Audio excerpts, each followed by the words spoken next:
Shane Ward of ID3, and this is absence. Absence is versatile by nature and by what it causes. The absence of humans, the presence of absence, and the absence of presence. This may sound like I'm saying the same thing three different ways, but I'm actually not at all. I'm saying three separate things with deeply profound effects. The absence of humans. After the evacuation of 350,000 people due to the Chernobyl disaster, there remained only a scar on the conscience of humanity and a deserted void.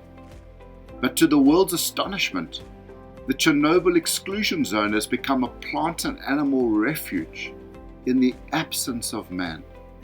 Similarly, in Italy, during the coronavirus lockdown, the Venice canals are running clear, and after a 60-year absence, dolphins have been spotted swimming in this clear water.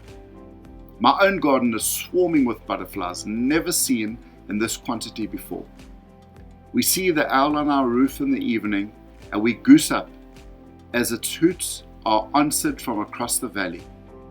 In the absence of man and his man-made things, nature has thrived. The presence of absence. When I stand at the edge of my garden and scan the estate I live on, the presence of absence is tangible. Apart from a bobbing head of a neighbor just visible above her hedge, racking up training miles in her garden, there is only absence. The presence of absence. But this absence is only for a season, and interaction will return.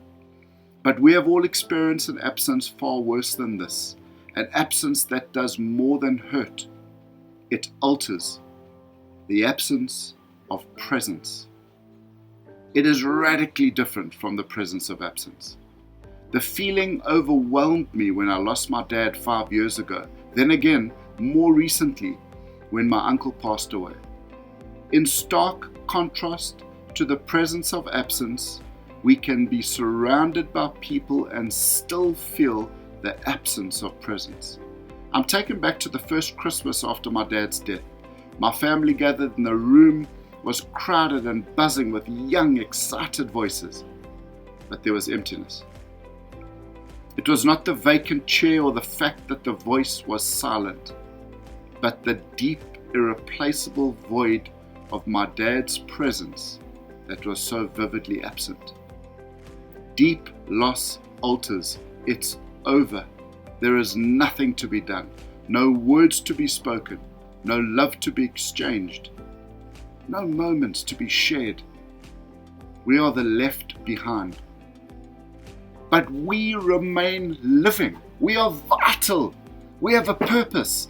This is not a somber story with no end. It is a bucket of water, ice water in the face.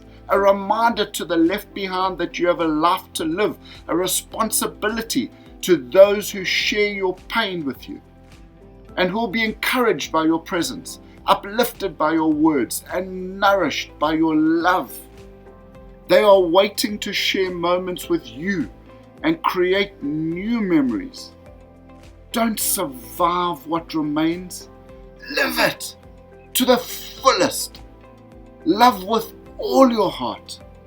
Give, and keep on giving, so that you may achieve the noble exhilaration of one day dying empty.